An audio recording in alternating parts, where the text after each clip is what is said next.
What's up, guys? Once again, it is MP4Podcast.com bringing you guys some of the most interesting insight into video game news that you guys really do need to know about. Now, I changed it up just a little bit because I want to give my opinion on who the Steam Box is for right now, because a lot of people are really scratching their head and they're like, I'm a little confused. There's a lot of Steam Boxes. Now, I know I made another video about the Steam Box, but I do think that there is a very, very small percentage of people who may have an interest in a Steam Box.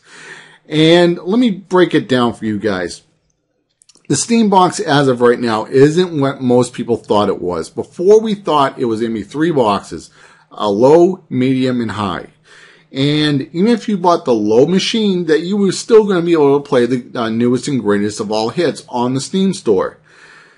We don't really even know if that's going to be the case at all, because there's so many different Steam Boxes. I think one even uses a shared memory for a video card at Intel. And Intel, GPUs are not well known for gaming. I'll just leave it at that. But, that's what a lot of people thought, that there would be 3 different Steam Boxes. And, if your Steam Box, you had the low one, blah, blah, blah, 3-4 years down the road, you still want to get that new Batman Arkham, whatever the new Batman Arkham game is, it would just play it at a lower setting. It would turn them down, but it would turn them down to a point where it would still look pretty damn good. For instance, the Batman games, which are on the Xbox 360, the PS3, still look pretty damn good. They don't look as good as the PC versions of Batman Arkham Asylum and Batman Origins and Batman Origins, Batman Asylum, and Arkham City. Excuse me. They don't look as good as the PC versions, but they still look pretty good. I mean, they're not as sharp and so on. They're not running at the highest resolutions, but they're still pretty good damn ports. And that's what people thought the Steam Box was going to be, where you could buy the low one or the middle one or the super high-end one and be able to game. And that's where I think Steam kind of messed up. That who wants to buy a Steam machine from one of these companies for $500, and who knows where it's going to be within, 3 years, 4 years, is it going to be, another brick? Who knows? And just to let you guys know, who've been like long-time subscribers of mine, guys know that I started out with reviewing iOS and Android apps and so on. I started off with an iPhone 3GS and then, an iPod Touch 4th generation. And within 2 years, there were some games that I couldn't even play on my iPod Touch 4th generation. There were certain things that Apple updated it, where I needed the newest and greatest iOS device.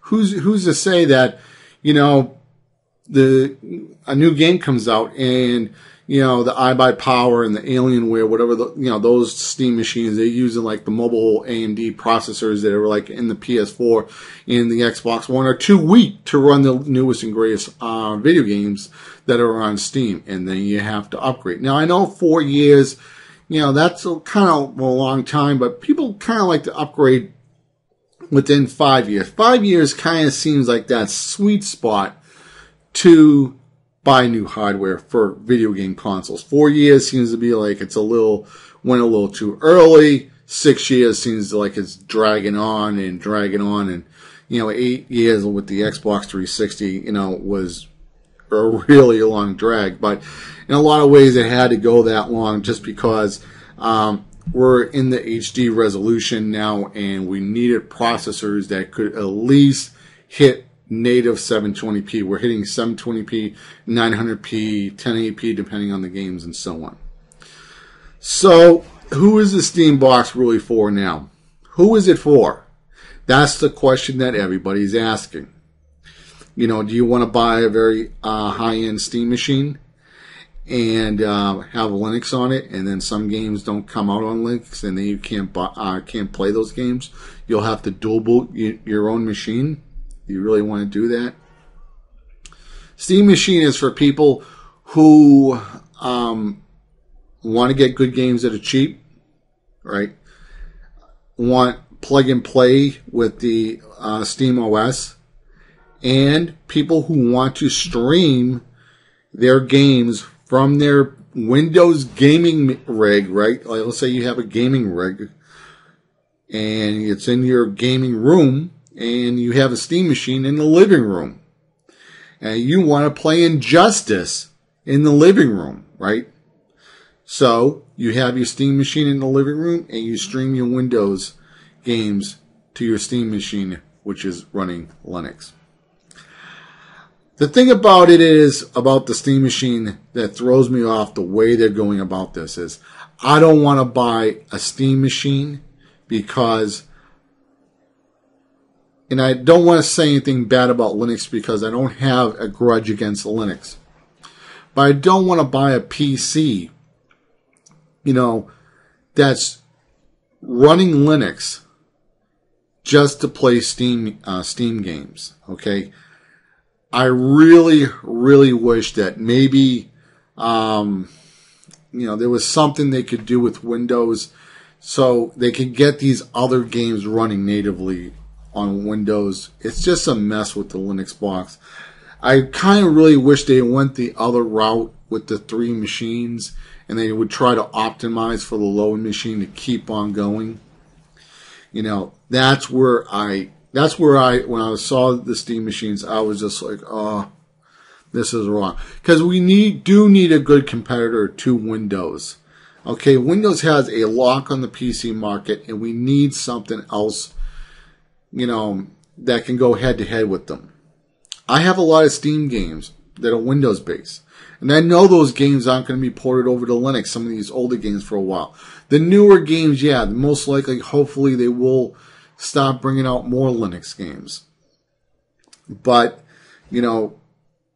let's say, I buy this Linux machine, then I want to play my old GTA games, but they're on Windows, but I bought a Steam machine that's not playing all of them, and so on, and then I have to do my laptop, whatever, has to be the cloud machine, and so on. I really, really wish that they could have done something different with the Steam OS in the Steam machine. I do wish Valve luck. I hopefully, maybe if the Steam machines don't take off the way I guess they want to, they'll reevaluate the Steam machine and maybe do something else with it.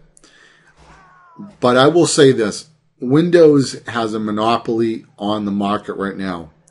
And it's kind of scary if they decide to close out all third-party apps where you can buy games. Thesaurus, Steam, Origin, so on. They probably won't go after Origin because they need their Titanfall and it's EA and all that other mumbo-jumbo.